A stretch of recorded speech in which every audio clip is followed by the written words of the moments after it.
क्या धर्मांतरण अल्लाह का हुक्म है?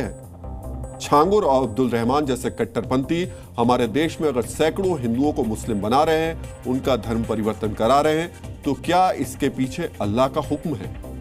ये सवाल इसलिए क्योंकि धर्मांतरण का मास्टरमाइंड अब्दुल रहमान की पत्नी और बेटी जी न्यूज के कैमरे पर खुलेआम बोल रहे हैं कि धर्मांतरण कराना अल्लाह का हुक्म है। सबसे पहले आप इस बयान को सुनिए, उसके बाद हम आपको कुरान के हवाले से ये बताएंगे कि क्या धर्मांतरण कराना वाकई अल्लाह का हुक्म है या फिर अल्लाह के नाम पर लोगों को गुमराह किया जा रहा है।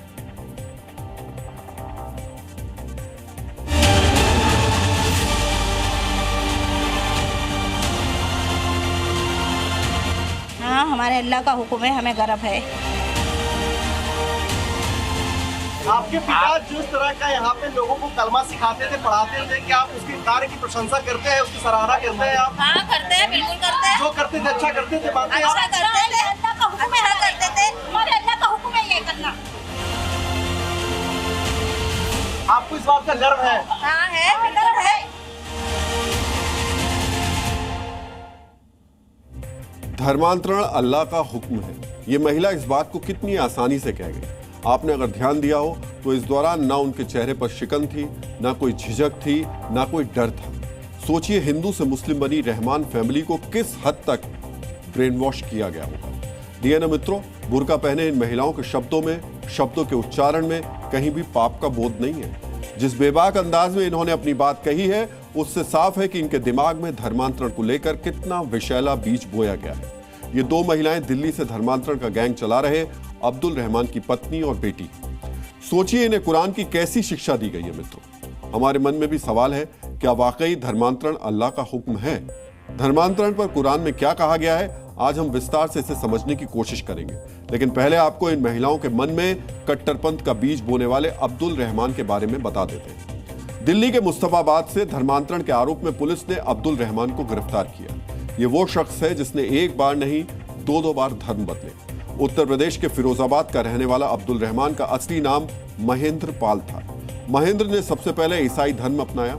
1990 में उसने इस्लाम धर्म अपना लिया। इसी दौरान वो मुजफ्फरनगर के कलीम सिद्दीकी से मिला। अब्दुल कलीम गैंग के लिए धर्मांतरण करने लगा।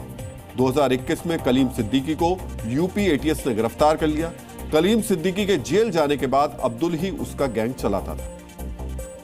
हिंदू से पहले ईसाई और बाद में मुसलमान बने अब्दुल रहमान की सोच कितनी कट्टरपंथी थी, इसका अंदाजा आप इसी से लगा सकते हैं कि उसकी पत्नी और उसके बेटों की पत्नियां भी कन्वर्टेड मुस्लिम हैं। अब आप समझ सकते हैं कि अब्दुल रहमान की पत्नी और बेटी धर्मांतरण को अल्लाह का आदेश क्यों बता रही। लेकिन सवाल यह है, क्या सचमुच धर्मांतरण अल्लाह का आदेश है? क्या सचमुच कुरान में धर्मांतरण को गर्व का काम कहा गया है? ये जानने और समझने के लिए हमने आज इस्लामिक विद्वानों से चर्चा की। इस्लामिक विद्वानों ने कुरान और धर्मांतरण पर जो लिखा, हमने उसे पढ़ा। ये रिसर्च अब्दुल रहमान, छांगुर और उसके जैसे कट्टरपंथियों को जरूर देखनी चाहिए। मित्रों, कुरान के सूरा अल बकरा की आयत 256 में लिखा है, ला इकराहा फिद्दीन, यानी इस्लाम में किसी भी तरीके की कोई जबरदस्ती नहीं है।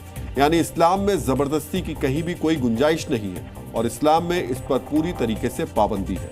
मित्रों, विद्वान कहते हैं कि कुरान की इस आयत से साफ है कि किसी को बरगलाकर, लालच देकर, दबाव डालकर धर्मांतरण कराना पाप है। इस तरीके से मजहब किसी का तब्दील नहीं कराया जा सकता। इस्लाम इस बात की इजाज़त कतन नहीं देता है कि किसी पर दबाव बनाया जाए, किसी को लालच दिया जाए और उसका मजहब तब्दील कराया जाए।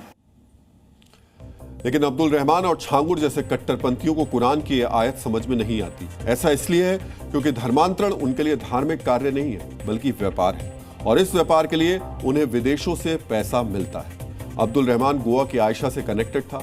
आयशा कनाडा में रहने वाले सैयद दाऊद अहमद से संपर्क में थी। दाऊद अवैध धर्मांतरण के लिए विदेश से फंड इकट्ठा करता था।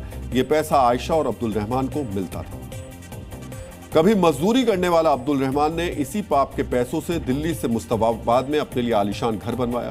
मित्रों, धर्मांतरण का कारोबार करने वाले अब्दुल और छांगुर जैसे कट्टरपंथियों को आज कुरान की सूरह यूनुस की आयत नंबर 99 को फिर से और ध्यान से पढ़ना और समझना चाहिए। इस आयत में साफ साफ कहा गया है कि अगर रब चाहता है तो सबके सब जो दुनिया में है वो मुसलमान होते। जब रब ने उन्हें जबरन मुसलमान नहीं बनाया तो क्या तुम लोगों पर जबरदस्ती करोगे? इसका अर्थ साफ है कि लालच और दबाव में कराया गया धर्म परिवर्तन पाप है। इसलिए इस्लामिक विद्वान कहते हैं कि ऐसा धर्मांतरण कराना पाप माना जाता है। इस्लाम के अंदर धर्म परिवर्तन नाम की वैसे कोई चीज नहीं है कि किसी को आप छल से, कपट से, किसी भी तरीके से अपने धर्म में शामिल।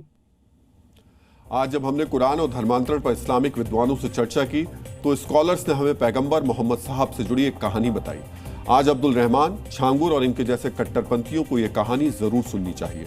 इस्लामिक विद्वानों ने बताया कि पैगंबर मोहम्मद के समय में एक व्यक्ति ने इस्लाम अपनाया। कुछ दिनों बाद उसने वापस अपने धर्म में जाने की इजाजत मांगी तो पैगंबर मोहम्मद ने उसे खुशी खुशी अपने पुराने धर्म में वापस लौटने की इजाजत दे दी। मित्रों, इस्लामिक विद्वान कुरान के सूरा अल काफिरून की चर्चा भी करते हैं। इसमें कहा गया है कि तुम्हारा धर्म तुम्हारे लिए और मेरा धर्म मेरे लिए।